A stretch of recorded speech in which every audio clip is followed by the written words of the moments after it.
Assalamualaikum warahmatullahi wabarakatuh. Bapak Ibu, saudara-saudara sebangsa setanah air, pagi tadi saya telah memimpin rapat terbatas secara virtual tentang Undang-Undang Cipta Kerja bersama jajaran pemerintah dan para gubernur. Dalam undang-undang tersebut terdapat 11 klaster yang secara umum bertujuan untuk melakukan reformasi struktural dan mempercepat transformasi ekonomi.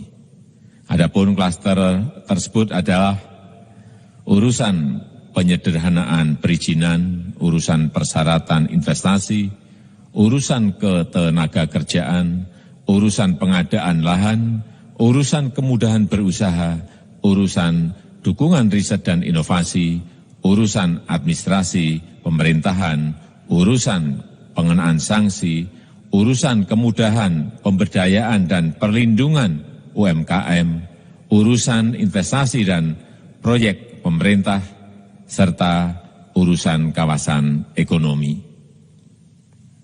Dalam rapat terbatas tersebut, saya tegaskan mengapa kita membutuhkan Undang-Undang Cipta Kerja.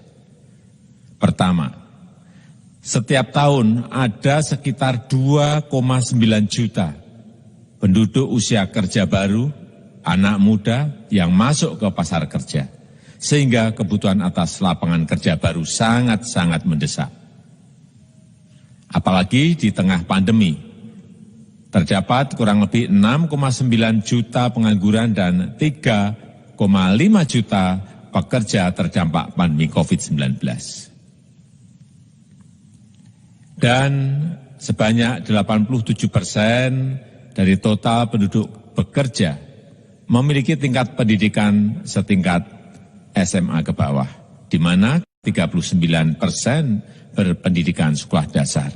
Sehingga perlu mendorong penciptaan lapangan kerja baru, khususnya di sektor padat karya.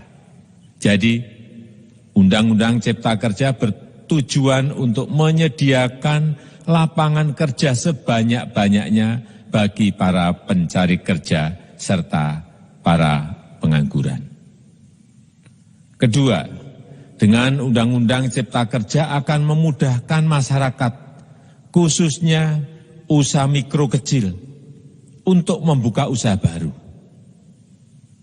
Regulasi yang tumpang tindih dan prosedur yang rumit dipangkas. Perizinan usaha untuk usaha mikro kecil UMK tidak diperlukan lagi, hanya pendaftaran saja. Sangat simpel. Pembentukan PT atau perseroan terbatas juga dipermudah. Tidak ada lagi pembatasan modal minimum.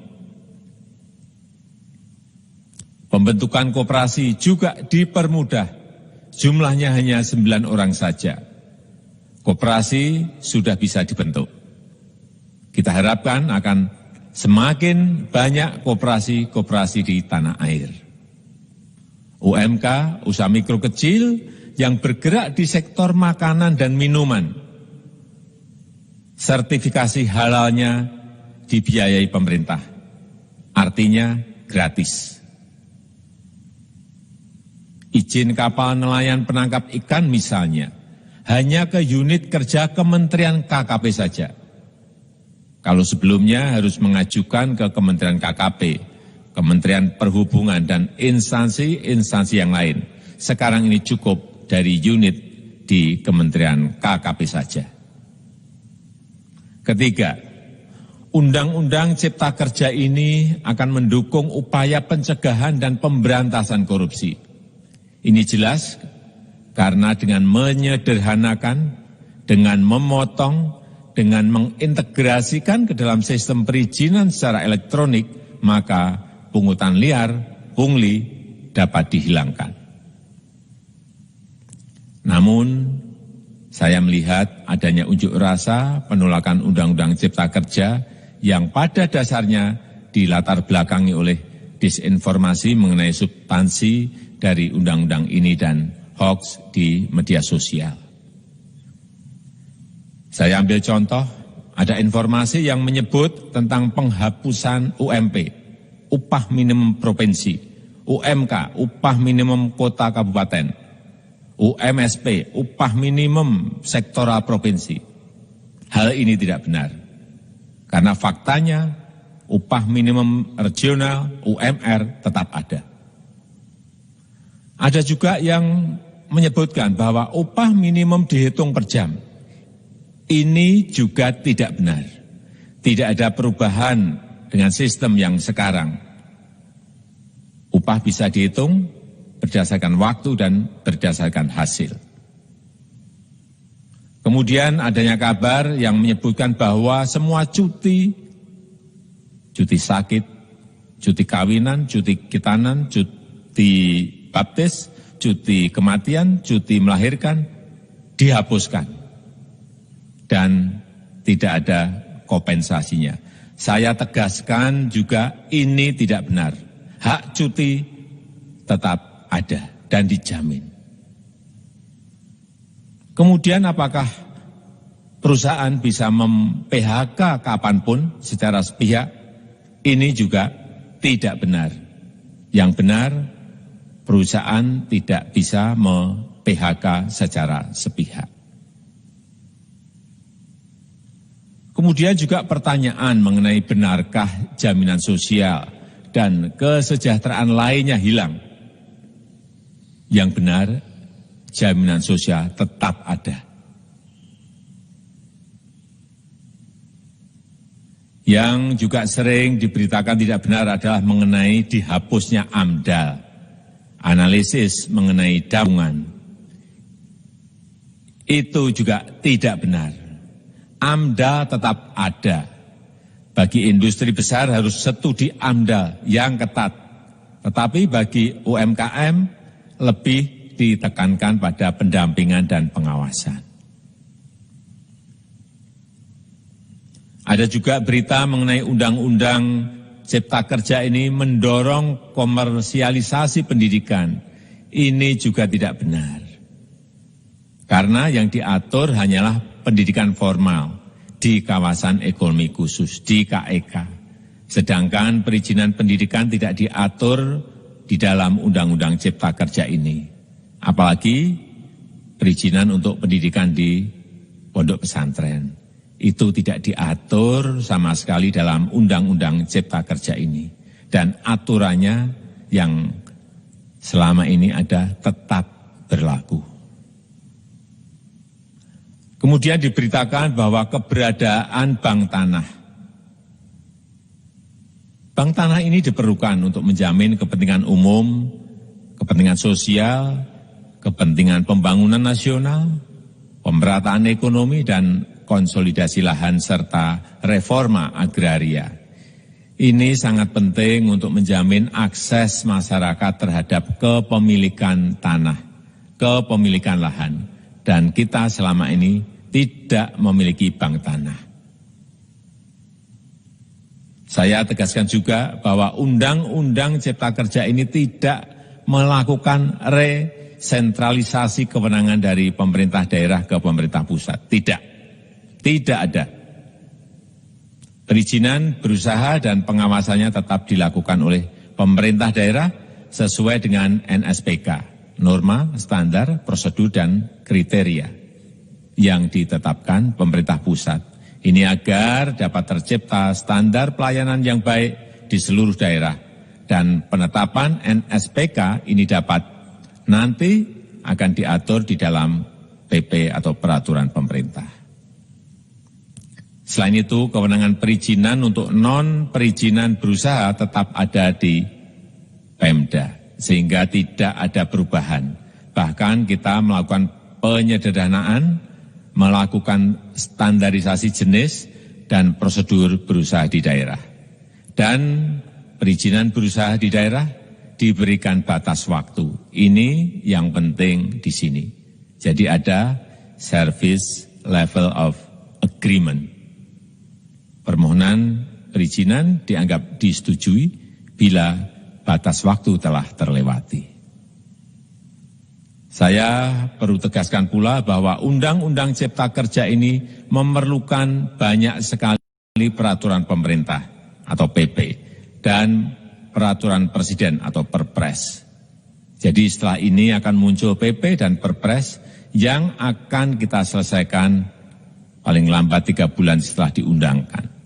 Kita pemerintah membuka dan mengundang masukan-masukan dari masyarakat dan masih terbuka usulan-usulan dan masukan dari daerah-daerah. Pemerintah berkeyakinan melalui Undang-Undang Cipta Kerja ini jutaan pekerja dapat memperbaiki kehidupannya dan juga penghidupan bagi keluarga mereka. Dan kalau masih ada, jika masih ada ketidakpuasan terhadap Undang-Undang Cipta Kerja ini, silahkan mengajukan uji materi atau judicial review melalui MK, Mahkamah Konstitusi. Sistem ketatanegaraan kita memang mengatakan seperti itu. Jadi, kalau masih ada yang tidak puas dan menolak, silahkan diajukan uji materi ke MK. Saya rasa itu yang bisa saya sampaikan pada kesempatan yang baik ini. Terima kasih. Wassalamualaikum warahmatullahi wabarakatuh.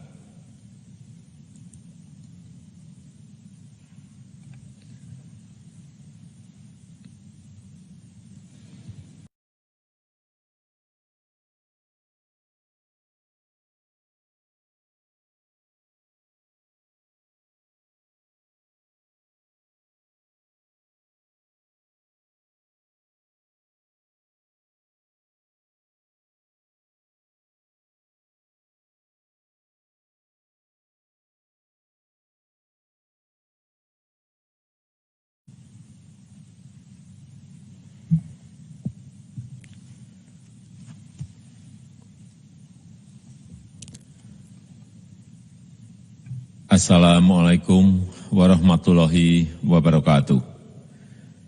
Bapak, Ibu, saudara-saudara sebangsa setanah air, pagi tadi saya telah memimpin rapat terbatas secara virtual tentang Undang-Undang Cipta Kerja bersama jajaran pemerintah dan para gubernur.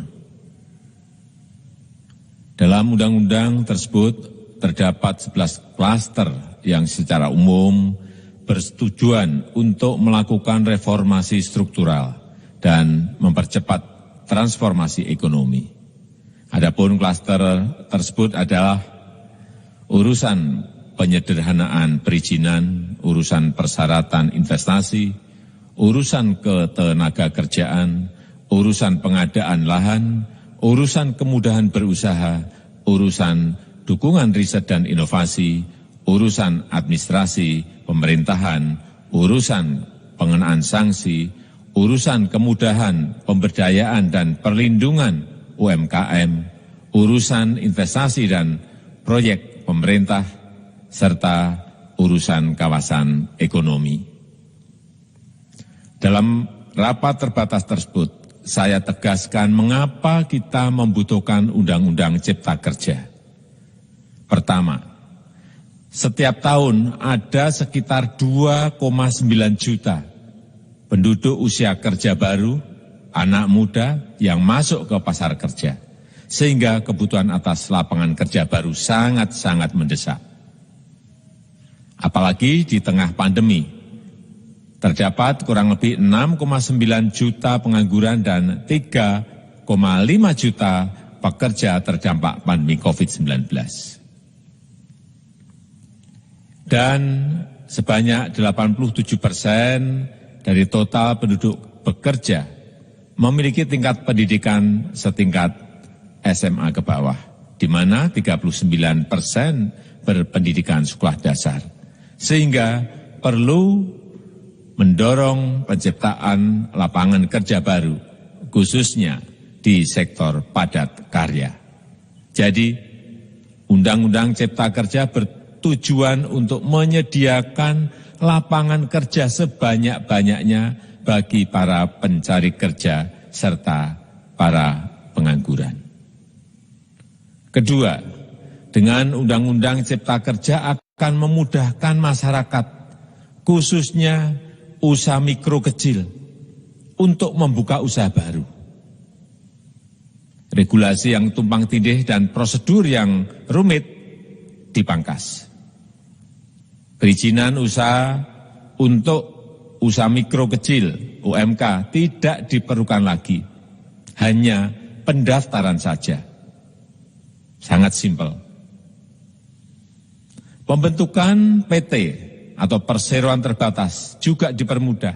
Tidak ada lagi pembatasan modal minimum. Pembentukan koperasi juga dipermudah. Jumlahnya hanya 9 orang saja. Koperasi sudah bisa dibentuk. Kita harapkan akan semakin banyak koperasi-koperasi di tanah air. UMK, usaha mikro kecil yang bergerak di sektor makanan dan minuman. Sertifikasi halalnya dibiayai pemerintah, artinya gratis. Izin kapal nelayan penangkap ikan misalnya, hanya ke unit kerja Kementerian KKP saja. Kalau sebelumnya harus mengajukan ke Kementerian KKP, Kementerian Perhubungan, dan instansi-instansi yang lain. Sekarang ini cukup dari unit di Kementerian KKP saja. Ketiga, Undang-Undang Cipta Kerja ini akan mendukung upaya pencegahan dan pemberantasan korupsi. Ini jelas karena dengan menyederhanakan, dengan memotong, dengan mengintegrasikan ke dalam sistem perizinan secara elektronik, maka pungutan liar, pungli dapat dihilangkan. Namun, saya melihat adanya unjuk rasa penolakan Undang-Undang Cipta Kerja yang pada dasarnya dilatar belakangi oleh disinformasi mengenai substansi dari undang-undang ini dan hoax di media sosial. Saya ambil contoh, ada informasi yang menyebut tentang penghapusan UMP. Upah minimum provinsi, UMK, upah minimum kota kabupaten, UMSP, upah minimum sektoral provinsi. Hal ini tidak benar, karena faktanya upah minimum regional, UMR, tetap ada. Ada juga yang menyebutkan bahwa upah minimum dihitung per jam. Ini juga tidak benar. Tidak ada perubahan dengan sistem yang sekarang. Upah bisa dihitung berdasarkan waktu dan berdasarkan hasil.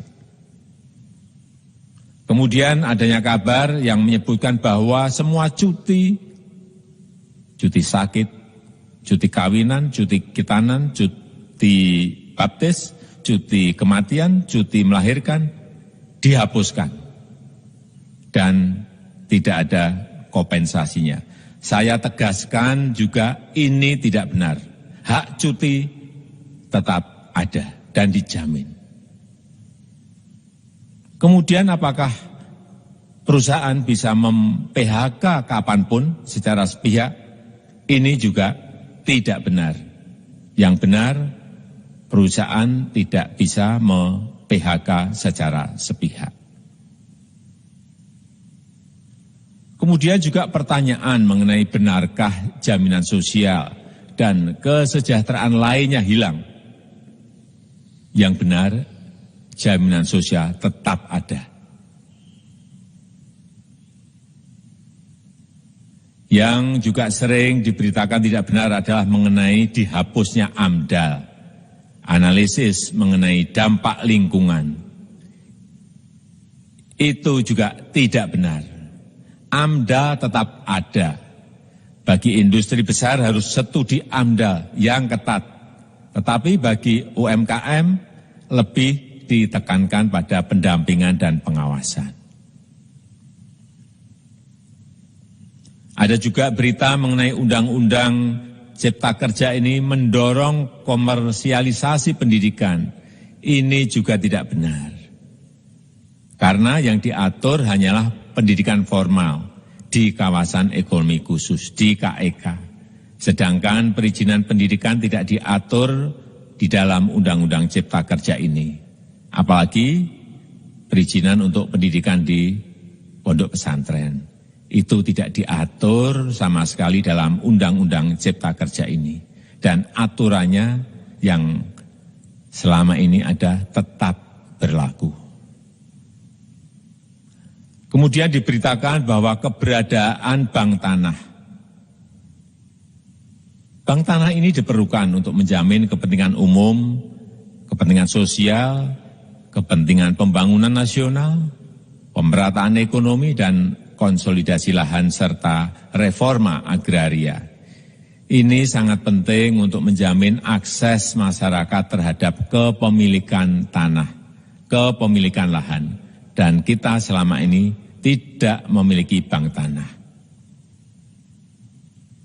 Saya tegaskan juga bahwa Undang-Undang Cipta Kerja ini tidak melakukan resentralisasi kewenangan dari pemerintah daerah ke pemerintah pusat. Tidak ada. Perizinan berusaha dan pengawasannya tetap dilakukan oleh pemerintah daerah sesuai dengan NSPK. Norma, standar, prosedur, dan kriteria yang ditetapkan pemerintah pusat. Ini agar dapat tercipta standar pelayanan yang baik di seluruh daerah. Dan penetapan NSPK ini dapat nanti akan diatur di dalam PP atau peraturan pemerintah. Selain itu, kewenangan perizinan untuk non-perizinan berusaha tetap ada di Pemda. Sehingga tidak ada perubahan. Bahkan kita melakukan penyederhanaan, melakukan standarisasi jenis dan prosedur berusaha di daerah. Dan perizinan berusaha di daerah diberikan batas waktu. Ini yang penting di sini. Jadi ada service level of agreement. Permohonan perizinan dianggap disetujui bila batas waktu telah terlewati. Saya perlu tegaskan pula bahwa Undang-Undang Cipta Kerja ini memerlukan banyak sekali peraturan pemerintah atau PP dan peraturan presiden atau Perpres. Jadi setelah ini akan muncul PP dan Perpres yang akan kita selesaikan paling lambat 3 bulan setelah diundangkan. Kita pemerintah membuka dan mengundang masukan-masukan dari masyarakat dan masih terbuka usulan-usulan dan masukan dari daerah-daerah. Pemerintah berkeyakinan melalui Undang-Undang Cipta Kerja ini jutaan pekerja dapat memperbaiki kehidupannya dan juga penghidupan bagi keluarga mereka. Dan kalau masih ada, jika masih ada ketidakpuasan terhadap Undang-Undang Cipta Kerja ini, silahkan mengajukan uji materi atau judicial review melalui MK, Mahkamah Konstitusi. Sistem ketatanegaraan kita memang mengatakan seperti itu.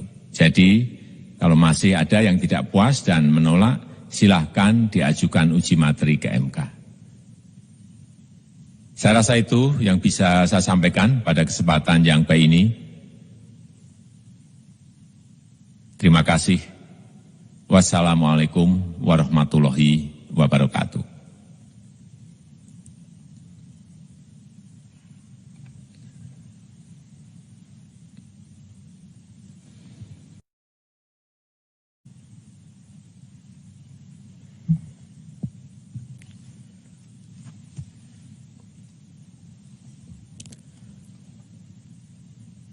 Assalamualaikum warahmatullahi wabarakatuh. Bapak, Ibu, saudara-saudara sebangsa setanah air, pagi tadi saya telah memimpin rapat terbatas secara virtual tentang Undang-Undang Cipta Kerja bersama jajaran pemerintah dan para gubernur. Dalam undang-undang tersebut terdapat 11 klaster yang secara umum bersetujuan untuk melakukan reformasi struktural dan mempercepat transformasi ekonomi.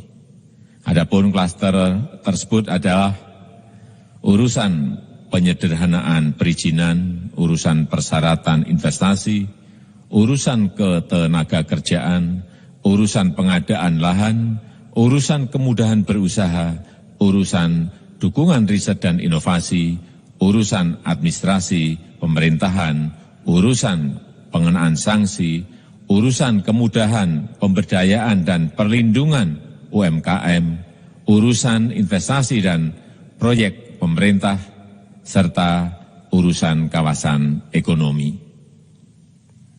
Dalam rapat terbatas tersebut, saya tegaskan mengapa kita membutuhkan Undang-Undang Cipta Kerja. Pertama, setiap tahun ada sekitar 2,9 juta penduduk usia kerja baru, anak muda yang masuk ke pasar kerja, sehingga kebutuhan atas lapangan kerja baru sangat-sangat mendesak. Apalagi di tengah pandemi, terdapat kurang lebih 6,9 juta pengangguran dan 3,5 juta pekerja terdampak pandemi COVID-19. Dan sebanyak 87% dari total penduduk bekerja memiliki tingkat pendidikan setingkat SMA ke bawah, di mana 39% berpendidikan sekolah dasar. Sehingga perlu mendorong penciptaan lapangan kerja baru, khususnya di sektor padat karya.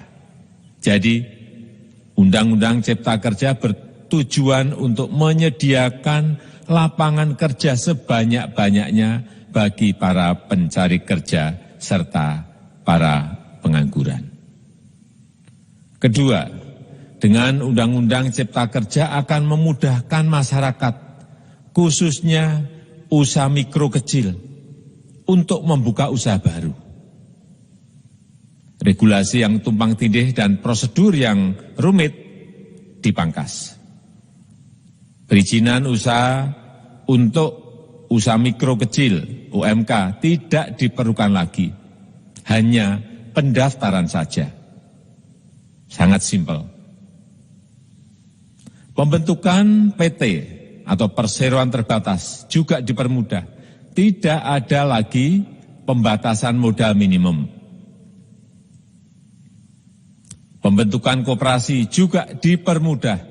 Jumlahnya hanya 9 orang saja. Koperasi sudah bisa dibentuk. Kita harapkan akan semakin banyak koperasi-koperasi di tanah air.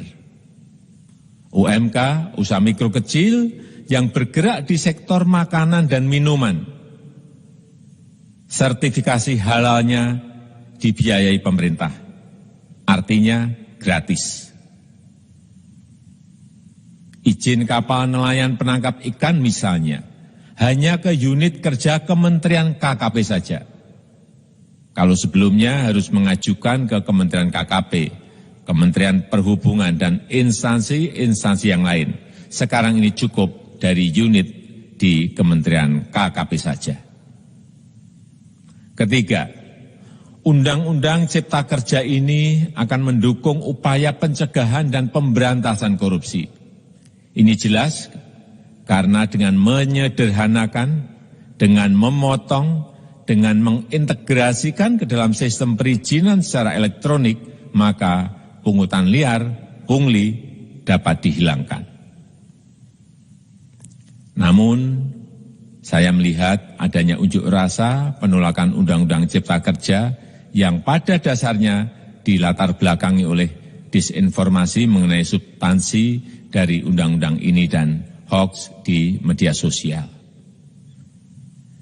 Saya ambil contoh, ada informasi yang menyebut tentang penghapusan UMP, upah minimum provinsi, UMK, upah minimum kota kabupaten, UMSP, upah minimum sektoral provinsi. Hal ini tidak benar, karena faktanya upah minimum regional, UMR, tetap ada. Ada juga yang menyebutkan bahwa upah minimum dihitung per jam. Ini juga tidak benar. Tidak ada perubahan dengan sistem yang sekarang. Upah bisa dihitung berdasarkan waktu dan berdasarkan hasil. Kemudian adanya kabar yang menyebutkan bahwa semua cuti sakit, cuti kawinan, cuti khitanan, cuti baptis, cuti kematian, cuti melahirkan, dihapuskan. Dan tidak ada kompensasinya. Saya tegaskan juga ini tidak benar.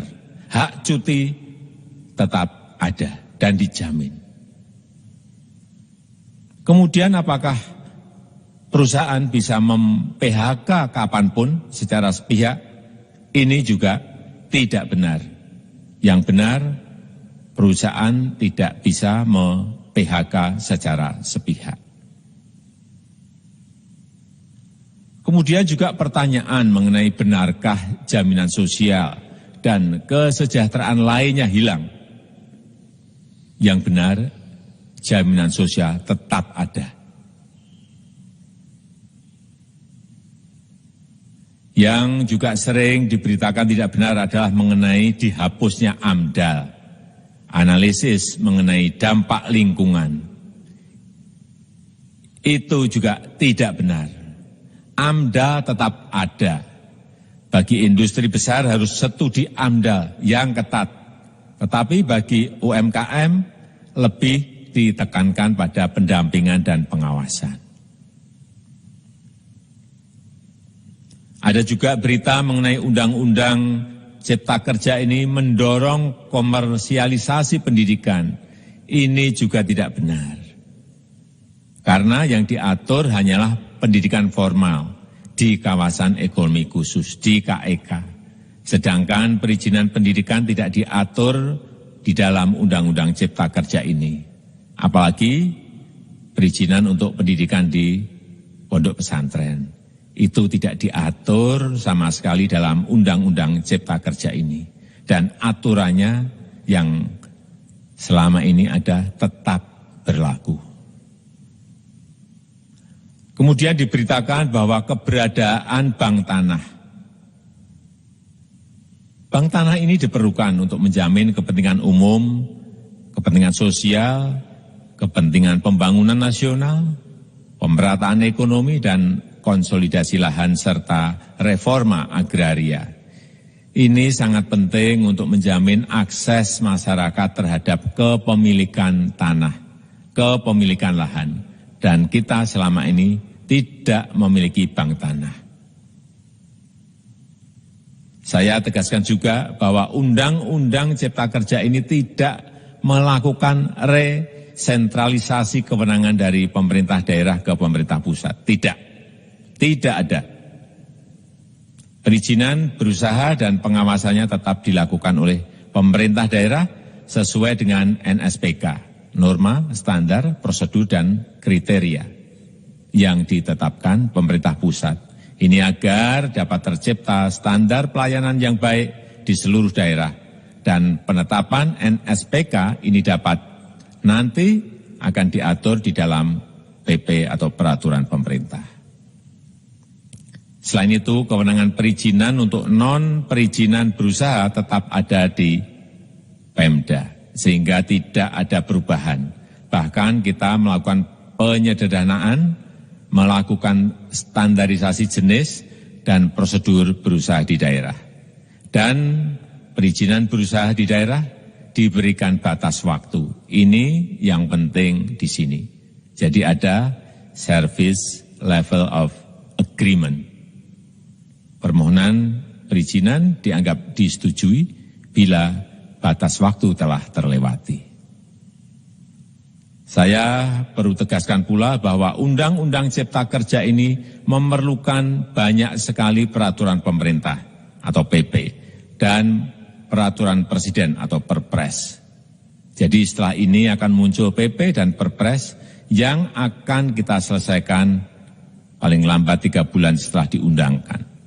Kita pemerintah membuka dan mengundang masukan-masukan dari masyarakat dan masih terbuka usulan-usulan dan masukan dari daerah-daerah. Pemerintah berkeyakinan melalui Undang-Undang Cipta Kerja ini jutaan pekerja dapat memperbaiki kehidupannya dan juga penghidupan bagi keluarga mereka. Dan kalau masih ada, jika masih ada ketidakpuasan terhadap Undang-Undang Cipta Kerja ini, silahkan mengajukan uji materi atau judicial review melalui MK, Mahkamah Konstitusi. Sistem ketatanegaraan kita memang mengatakan seperti itu. Jadi, kalau masih ada yang tidak puas dan menolak, silahkan diajukan uji materi ke MK. Saya rasa itu yang bisa saya sampaikan pada kesempatan yang baik ini. Terima kasih. Wassalamualaikum warahmatullahi wabarakatuh.